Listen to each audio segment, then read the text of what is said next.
why is your write-up of David Dewhurst on the worst list not going to be considered by the Federal Election Commission to be an in-kind contribution to the Ted Cruz campaign? Can we bring our lawyer up here? No, you can't. I mean, honestly, you had to know going into this. I mean, you may have thought that the Dew deserved to be on the worst list. But the fact is, you had to know going into this, in the Senate race, in a race that he has not yet entered, but that everybody assumes he will enter, with all those people who are just, you know, they've got lobster bibs on waiting for him to get in, that a write-up like that was essentially going to be an issue in the campaign. How can you assume anything Dewhurst is going to do? I mean, really. Sing? You can't. And he may, I think he really probably wants to be governor. But I don't think you can lay that at our door. I think. Well, I'm not laying it at your door, but I'm asking if you had any ambivalence at all about wading into a Senate race, since obviously that's what you were going to do. Well, it's not our fault he's running for the U.S. Senate. I mean, which is not to say that it's necessarily, you know, an undesirable thing per se, but Nicely walked back. his candidacy for higher office was always going to be a big part of this story, because it was a big part of the story of the session. Yeah. His political ambitions. And by the way, the governors were probably And the governors. were probably a backdrop against which much played out, right?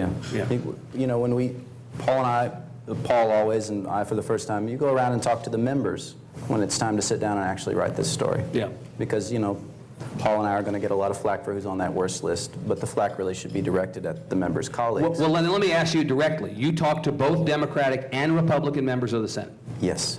Both Democratic and Republican members of the Senate told you put Dewhurst on the worst list. Yes. In my case, I talked to Republican members. I wasn't talking to Democratic members. I was in a big huddle, and a Republican, a senior Republican, came over to me and said, "I've never messed in your business with your story, but if you don't put David Dewhurst on the 10 worst list, the story isn't worth the paper it's printed on." Yeah, Ted Cruz calling now. He's saying, speak up. And then the next comment was, if the Senate voted, it would be 31-0. Let's just say that again, that the senior Republican member's comment to you was, if the Senate voted on whether Dewhurst should be on the worst list, it would be 31-0. That's right. You know, I know, again, from being inside this process, that it is extremely unusual for leadership to make the best or worst list. Not, you know, Strauss is technically a member. And I guess Dewhurst is a member of the Senate in some Well, he makes $600 a month. dotted like every line other respect. member. He's Yeah. not a senator, but Right. Strauss is a representative. But nonetheless, over the years, there's been a discussion about whether Strauss, Dewhurst, Perry should be on the list, or other leaders.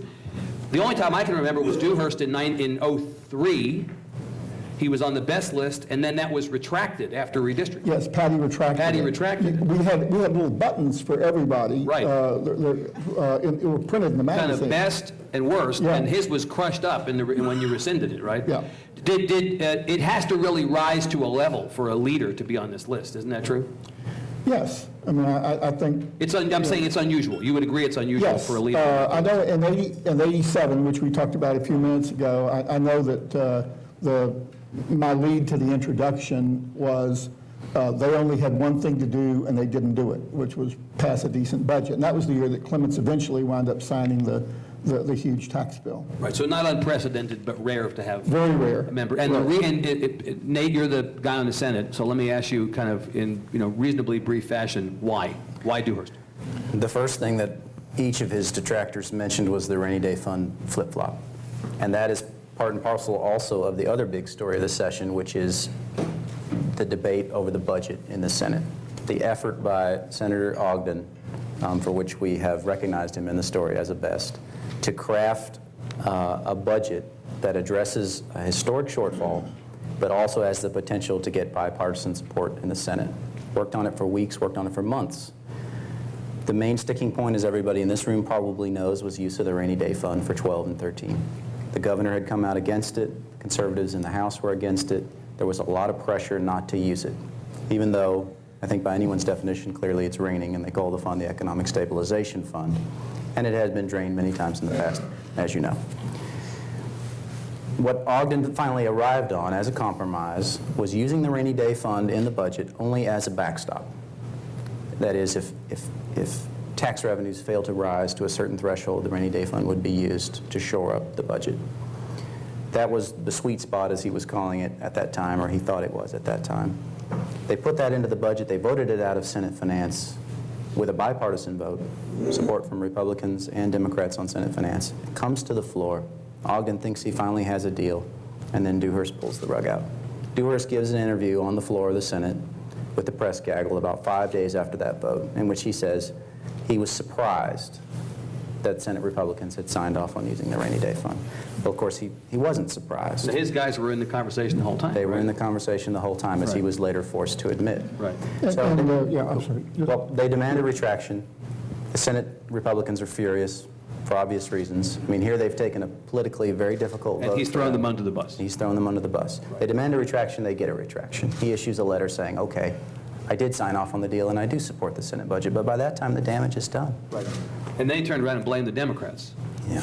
Right, so that was the last act here. So, okay, so that's the rationale, at least for the lieutenant governor. He'll have his And as part of the say or same not in response. conversation that I was referring to earlier Right. about the senior Republican, one of the things that was said in that little huddle that I was over in the corner was, we knew he was going to cave on us. I mean, that was they went into They it. knew going into it. They knew going Okay. in.